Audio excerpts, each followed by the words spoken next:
Well, hi YouTubers. Now, I've been geeking out for this film for a really, really long time.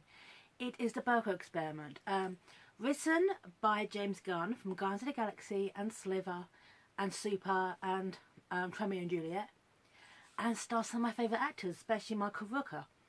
Now, the plot, I've known about this for a while, is it's set in like a business, a company, where they have to kill each other. So the way I see it's a combination of Battle Royale, The Hunger Games, Lord of Flies. Yeah, I'm looking forward to this. And it's set in like corporate America. So, yes.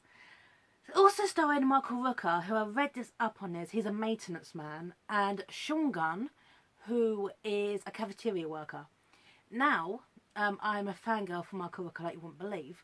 But the way I see it, if in this kind of situation, it's going to turn into kind of like the survival of the fittest, the maintenance worker being at the bottom of the chain, but obviously physically stronger.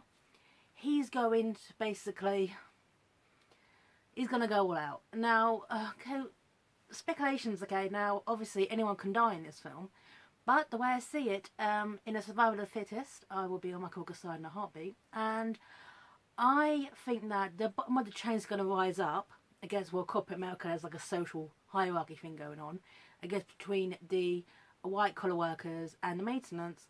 And if they don't make it, they're going to go out in a blaze of glory, or they're going to last to the end. But anyway, trailer has dropped. So let's actually discuss the trailer.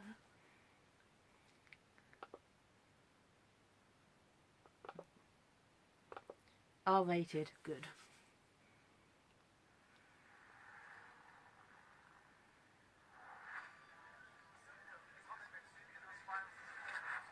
Belko is a non-profit organization that facilitates American companies in South America.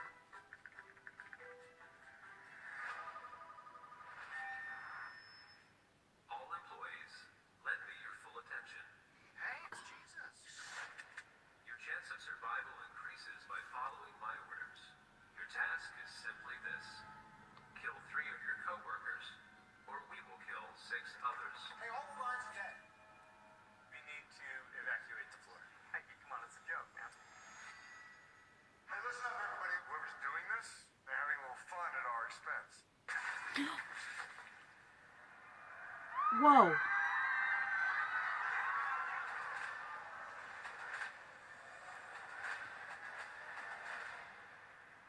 Stage 1.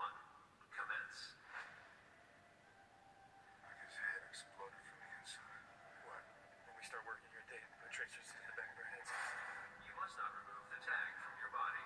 Follow our directives, or we will detonate the explosive. Begin. How do you melt it at all? Do you know what kind of metal this is? I don't really know. We need to discuss all our options. We do not have the right to take innocent human lives. What? My wife and kids need me. Stage 2. Commence. We don't need no more weapons. We need to work together to get the hell out of here. Don't fucking move. Whoa. In 2 minutes, we want 30 of you dead. If 30 of you are not dead, we will end 60 of your lives ourselves. 5, 4, 3, 2, 1. At the end of the day, people are out for themselves.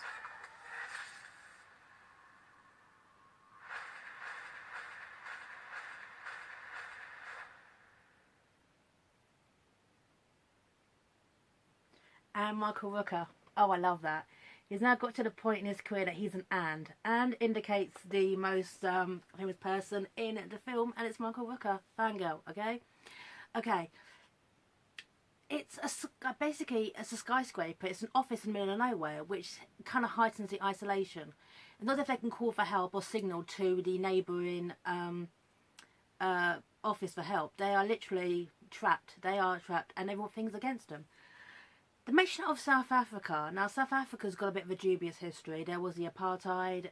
It's, you know, South Africa is, well, everyone knows the history of South Africa. It's but it's kind of getting better in its own terms. I mean, progress takes time. Look, I'm an optimist when it comes to countries. I can't help it. Okay, one thing I loved is that none of the cast, apart from Michael Rooker and in a way James Gunn, he wrote it, are famous. So which means that it's literally anyone's game. I did actually pull up the cast list as well, so quickly talk about that.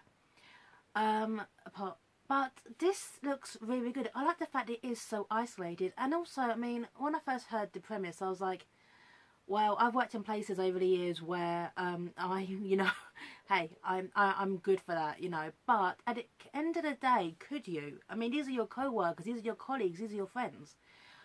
It kind of takes something very, very extreme to turn around and kill someone, especially because you've been ordered. And with the whole thing in the back of the neck, that I couldn't help but think of Battle Royale. That is the only big illusion. I mean, essentially, they met in South Africa in the trailer, and this is well, actually, it's not an American company. It's pretty much a mixed bag of ethnicities. So, where is this actually set, country-wise? It's a non-profit. We're linked to South Africa, but this could be a country anywhere, which kind of heightens it in a way. And they have microchips in the back of their heads. How the hell did that happen? I mean, that does need to be explored. But this looks good. Now, one thing I love about the director, Greg McLean. Now, I've seen Wolf Creek. I saw that years ago. I think 2005 or 2005 that I saw that. So a good 10 years ago. One thing I liked about that film is it's very, very isolated. It's set in Australian outback, and it's about these bunch of like tourists and hitchhikers whose travel around the outback turns into hell. But it doesn't end the way you think it will. You're used to these Hollywood films where, I'm not going to spoil Wolf Creek, but it doesn't end the way you expect. And one thing I loved about that film, and everyone had an issue with, was it did not hold back. He's a director that doesn't hold back. However, compared to James Gunn, who obviously wrote and produced, there's two kind of clashing ideologies. See, Greg McLean, he does very, very strong. He doesn't hold back with his action scenes. He doesn't hold back with the desperation. He doesn't hold back with the fury. And I find that very, very refreshing watching a film. He doesn't hold back. Compared to James Gunn, who writes very, very funny dialogue, very kind of snappy. It's quick-witted. Hey, even check out Romeo and Juliet in a way. I mean, the script for that, I'm thinking, God, even Shakespeare could give a round of applause right now. I thought it was a very, very well-written film. I kind of turned the thing on his head.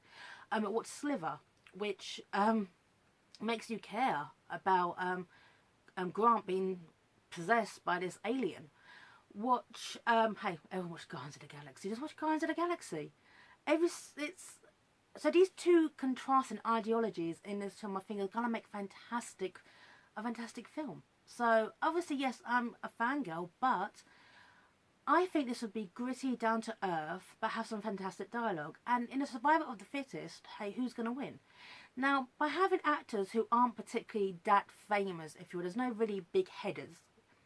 It is anyone's game. That is a genius thing. Now, I did pull up the cast list to quickly go through. John Gallagher, who plays Mike Pelk, who we did see in the trailer. Well, okay, he was in Jonah Hex, but these people, he's a theatre actor. Okay, these are theatre actors. Tony Goodwin, once again, another theatre actor. Melanie Diaz. Loads of independent films. These are independent actors, which means it is anyone's game. I mean, the only real big head apart from Michael Rooker is John C. McGinley, who has done quite a lot. He was Dr. Cox in Scrubs. Now I looked him up, he's a CEO of the company. He's not really seen a lot in the trailer, okay? But I think that's going to have a double meaning. Is he really in control? Is he in charge? Speculation, speculation, speculation. This is a bloody good winning trailer because it hooks. Now, the whole idea of an office being sealed away until you kill each other and there is no escape. It is a simple idea and I think it's going to work. So, thanks for watching my little miniature geek out. regarding the Belko Experiment, which I am very, very much looking forward to. I believe it's out in, I think, February next year. And when the film does come out, I'll probably do a review then. So, thanks for watching, and sign off and take care. Bye now.